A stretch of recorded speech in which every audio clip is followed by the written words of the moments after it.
I'm tired of the chaos.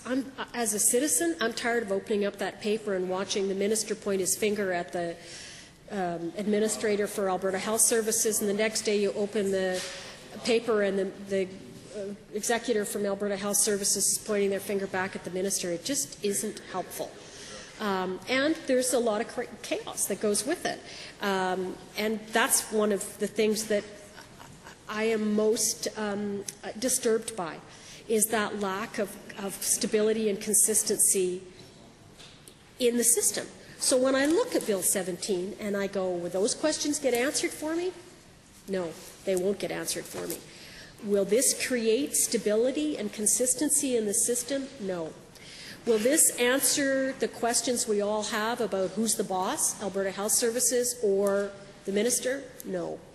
And frankly, you know, I, more than most people in here, I suspect, understand how quickly this can all turn around again. All we need is another change in a health minister, and then there'll be another year of, just wait, I'm getting on top of this. You know, the current guy likes to go out and meet with people and tell us how many meetings he's held. Previous guy just said, do it, and turned the system on its ear. One before that, I'm sorry, I'm trying to remember who the one before that was. I've been through like half a dozen health ministers and like 11 deputy ministers, I think, in about 12 years. So the person that actually runs the system has changed over and over and over and over again. And some of the people that I talked to, they said, I don't know what form I'm supposed to... It's not easy to track this stuff, and you really are going back and forth between all of these. And really, I do legislation for a living, so I have a better sense of how to do this. I can't imagine being someone out in the community trying to put this one together and follow it. So it doesn't surprise me that people have been flooding into information sessions that have been offered in certain areas of Alberta to try and get information on how this works. I'm finding that the current budget process is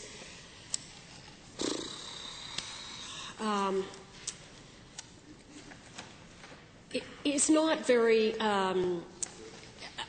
no, it's not. It's a terrible process, and it's not giving good information. And the minister and I have spoken about this before. Currently, the information that's available in the budget books is minimal. And budgets that used to be expanded out quite a bit, so you could actually tell what programs are being funded under a given category, are now so rolled up that you get a budget vote. And I spend a lot of time in departmental budget debates asking what programs are funded and for how much, which is not an incredibly good use of time, but I have no other way to get the information.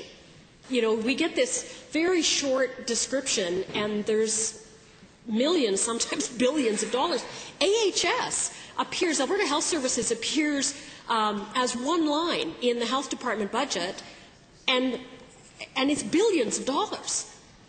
And we don't know what's in it, and there's no way to find out. So, but it does occur to me that I don't get a real opportunity to talk back and forth with the government about why they've made the choices they have. Because what I'm seeing is, I'm looking again for the plan, and what I'm getting is boom, bust, pray. Boom, bust, pray. And since I can't, you know, I don't have any other way to get a sense of this. But, you know, we get a boom, many things happen, then we get a bust, many things go wrong, and then we all pray.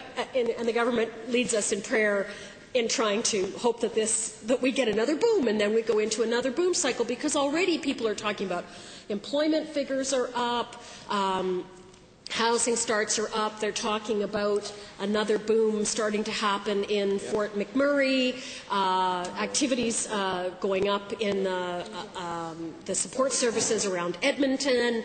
People in Calgary are looking happier every day. So I'm thinking, yeah, here we go, one more time. which I was always really offended by, because I don't see how any child could be illegitimate. I know there was a legal definition that was very commonly in use. I'm just offended by it. I think every child is legitimate. How could you possibly put a stamp on some kid's forehead and say, thank you, my colleague's trying to keep me from getting on a rant here. In that times have changed, and we no longer separate and categorize children based on the marital status of their parents, and that to me is very appropriate. But I do note that that is now being changed in April of 2011. It took us a while to get there, and I'm shocked sometimes by how long it takes us to get to do some things that seem pretty self-evident. So a pat on the back to the Solicitor General for finally removing that. Thank you very much, and it has been duly administered on my behalf by the Minister for Seniors. Thanks for getting to that. I just wish it hadn't taken us until 2011 to do it, but pat on the back for taking that out, so we no longer distinguish between children and illegitimate children. Thank you for that. I'll just put the fire in my hair out and sit down now that I've given everyone a lecture on that. Sorry, I do get carried away, don't I? If you take ridings that are very, very low and you mix in a bunch of urban centres with them, well, gosh darn, you're going to come up with, well, okay, more or less around that average that looks pretty acceptable to everybody else. And that is wrong, in my opinion. So when I look at the other side of that mix, when I look at the divisions in Edmonton and Calgary, what has happened there? Well, look, 12% over, 14% over, 9% over, 10% over, 16% over, 10% over, 15% over. That's in Calgary alone. Those are Calgary ridings. So those are Calgary ridings where people in this House are trying to represent more, 10% more, 15% more, 12% more people than what that average is, okay? And that matters because they're representing more people. And when they try and talk about extra money for constituency offices to pay for translation services or dealing with poverty issues or casework or anything else, they're representing way more people. And they don't have the seats that reflect that. So when you look at Edmonton, we've got 8% over, 10% over, a bunch of 5s and 6% over, 12, 8. Once again, more people. So it was an entrenchment of the status quo that favors the government. Do I think that's right or fair? Nope, I don't. And let's go back to that argument about, well, if you're leading a good life and you're a good person, then what have you got to worry about? Well, we already know that things can be misinterpreted in a file. Let me give another example with all those Google Maps of their taking of people. And here's one. This happened to me. So you all know in this House of my struggles with smoking and how it took me so long to quit and how hard it was. And in the Google map of my home, there is a woman sitting on the front steps of the Google picture of my home smoking a cigarette. So I'm trying to tell my insurance company that I quit smoking. And there, sitting on the front steps, is a woman smoking a cigarette. Well, the woman's not me. But it's damn hard for me to convince the insurance company that it's not me because she's sitting on the front steps of my house. And she's turning up in a Google Street View, clearly smoking a cigarette sitting on the front steps of my house. What the heck am I supposed to do with that? Now I'm in an argument about whether or not I'm entitled to this health care because I'm a smoker, I'm not a non-smoker as I claimed. This is a true story, guys. So I had to go through a number of things to prove that I wasn't blonde and I didn't weigh that much. And here's a picture of me, and I don't know who that person was. It turned out to be someone who was visiting an individual who was boarding with me at the time. But that's what happens to that information. It wasn't me.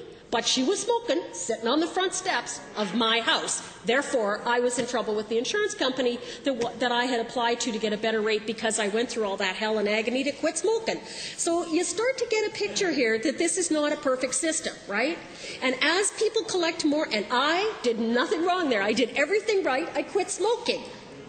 But I got caught in something that I couldn't verify, I had no control over, and there was information that they were using against me. So do you get a sense now? And I've given you guys very specific examples, all of which can be verified really easily. So that's why you have to be careful about, one, how wide a net you allow people to collect in information. And this bill collects a lot of information. Closed-circuit television, bank records, employment records, health records, GPS tracking, cell phone, where you've searched, what archives you've searched in your web browser, what web pages did you go to. So boy, you better be careful that when you were searching on your web browser, you didn't type in PORN. Oh, now you're in trouble, Mr. Minister of Infrastructure, because when they go looking for you because you haven't reported in, you've been on a porn site. Well, that wasn't what you were typing in. You know, the little numbers are... That's exactly right, and the little tiles that you're supposed to hit are so small for your fingers now. How many times do I make a mistake punching that stuff in? But that's the kind of mistake that happens. It turns up when they go looking for it, and they say, ho, ho, the Minister of Infrastructure was surfing a porn site. And it's not. He was looking for something that was about oranges, and the O and the P are beside each other, and now he's in trouble. A what? A Bruin site. There you go. But I hope I've helped you understand why I think this bill is important and why I think we need to be so careful about doing this, because it gets away from us literally with the click of a button. And once these are housed in electronic databases, linking them to other electronic databases, again, is done in a microsecond and can be sent around the world faster than you can even think of doing it. And that's why it's our responsibility in this House to be very, very cautious when we develop bills that empower any agency, including ourselves, to collect information on our public.